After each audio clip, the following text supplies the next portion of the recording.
আমাদের মাঝে যে কথা বলতে চাচ্ছি সেটা হলো খুবই গুরুত্বপূর্ণ একটা বিষয়।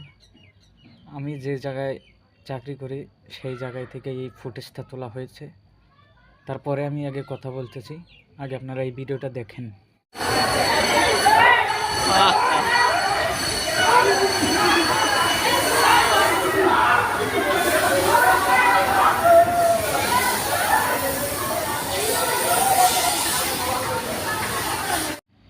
এই ভিডিওটা মূলত এই জন্যই আমি করেছিলাম যে এই বিষয়টা একটু ইনফরমেশন রাখার জন্য। আমাদের ফ্যাক্টরি এটা নিয়ে অনেক হই হুল্লো হয়েছিল, মারামারি হয়েছিল, সেই জন্য আমি এই ইনফরমেশনটা রেখেছিলাম। আপনারা এর পরের ভিডিও দেখেন আমি এই ভিডিও করার জন্য আমার সঙ্গে কি হয়েছিল।